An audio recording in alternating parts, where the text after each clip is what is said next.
जय जिनेंद्र। उपस्थित हूँ मैं नीलम जैन चेन्नई से आप सभी के बीच फिर एक नए टॉपिक को लेकर। मेरे अपनों की परवरिश ही मेरी पहली पहचान है। ये परवरिश ही मेरी खूबसूरती का दूसरा नाम है। सबको मिले अगर परवरिश अच्छी तो ना सड़कों पे हो कोई माँ बाप, ना गट्टर पे मिले कोई बच्ची। मेरी इन बातों से आप समझ ही गए होंगे कि आज का क्या टॉपिक है। जी हाँ, आज का हमारा टॉपिक है परवरिश, संस्कार। ये जीवन में कितने महत्वपूर्ण है, आज हम इसी टॉपिक पे चर्चा करेंगे। अच्छे संस्कार ही मानव जीवन को स्वस्थ जीवन शैली देता है, एक सफल जीवन जीने की कला सिखाता है। आज के माँ बाप बच्चों की हर ख्वाहिश को पूरा करते हैं। उनके मुंह से निकले नहीं उससे पहले उनकी हर ख्वाहिश को वो पूरा कर देना चाहते हैं। उनके लिए फ्यूचर के भी प्लान सोच के रखते हैं। एफडी, म्यूचुअल फंड ऐसे बनाते हैं कि वो अगर इतने साल का हो तो उसे इतनी मनी की आवश्यकता होगी, उसके अनुसार वो उसके लिए म्यूचुअल फंड, एफडी वगैरह सब कुछ इस प्रकार से प्री प्लान वो करते हैं। बच्चों की हर खुशी वो देना चाहते हैं,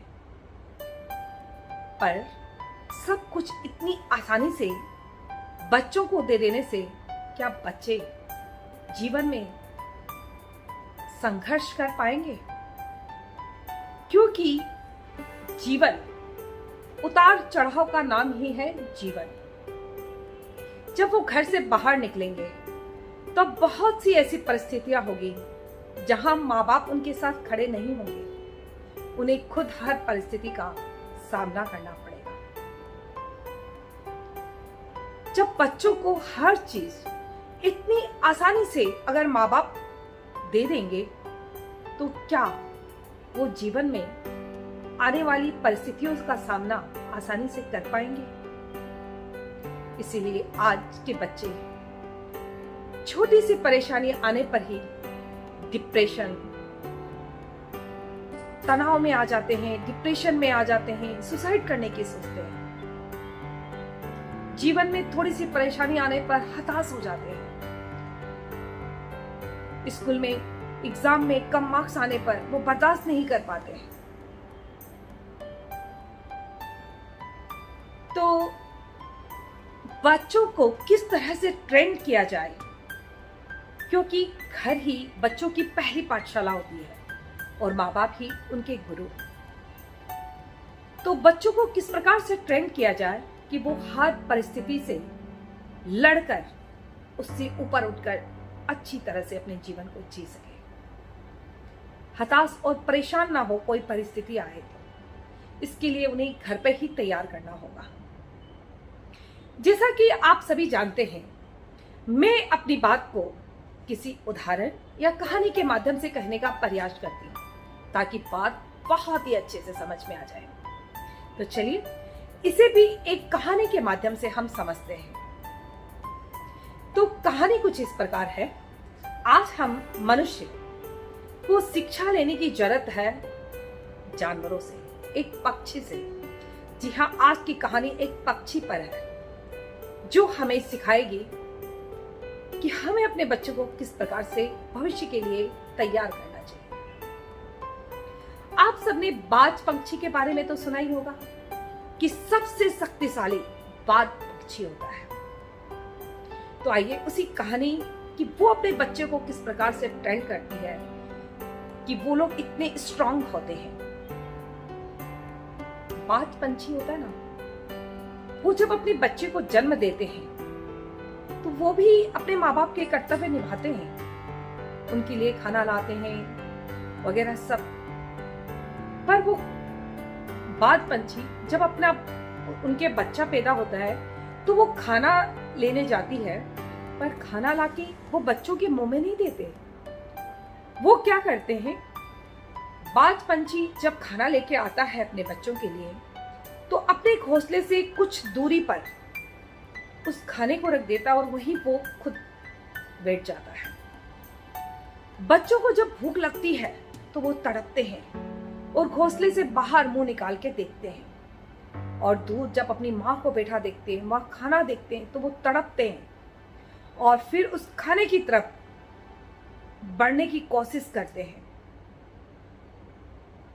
उन्हें चलना नहीं आता, फिर भी वो उस खाने की ओर बढ़ते हैं क्योंकि उन्हें भूख लगी होती है। तो वो गिरते पड़ते संभलते किसी भी प्रकार से उस खाने की ओर जाते हैं, पर उस माँ बाज पंछी को ये दया नहीं आती कि वो खाना लाके उन बच्चों को दे दे, क्योंकि माँ को पता है कि बच्चे थोड़े भी बड़े होंगे तो उन्हें अपना खाना खाने के पास स्वयं जाना है।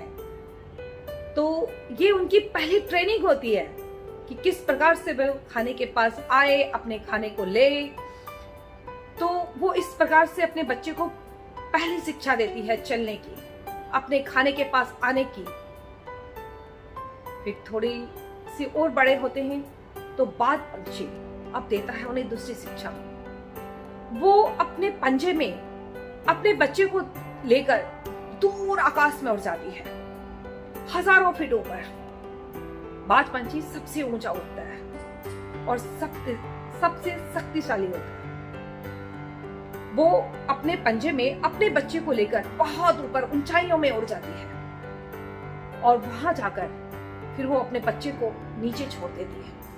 बच्चा नीचे गिरते गिरते डर से फड़फड़ाने लगता है, अपने पंख फैलाने लगता है। उसे उड़ना नहीं आता, फिर भी पंख फड़फड़ाता है बचने के लिए, अपनी जान बचाने के लिए। कुछ कामयाब हो जाते हैं, कुछ गिरते हैं, तो फिर बाज पंछी आके उन्हें फिर उठा लेता है, फिर ऊपर आकाश में उड़ाता है, फिर उन्हें गिरा देता है। वो तब तक उनके साथ ऐसे करता है जब तक वो उड़ना ना सीख ले, अच्छी तरह से उड़ना ना सीख ले ऊंचाइयों में।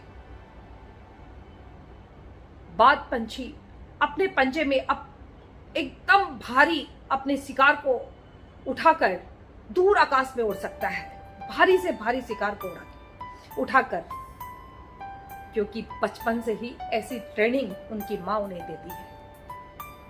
तभी बाज पंछी को सबसे शक्तिशाली कहा जाता है, क्योंकि उनकी ट्रेनिंग शुरू से ही ऐसी होती है। पर आज हम अपने बच्चों को कैसे शिक्षा दे रहे हैं? आज हर माँ बाप इसमें शान समझते हैं कि बच्चे के मुंह से कुछ भी निकलने से पहले उसकी ख्वाहिश को पूरा कर दिया जाए।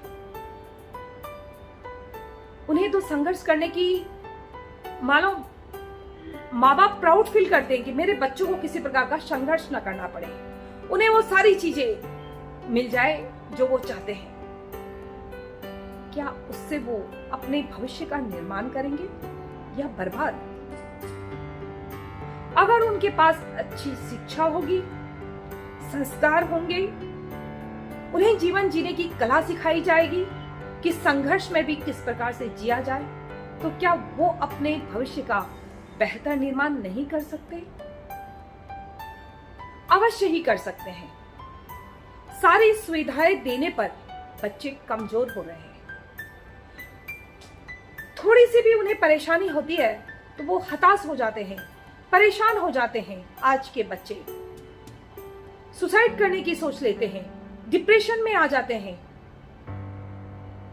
क्या ये उनके अच्छे भविष्य की निशानियां हैं?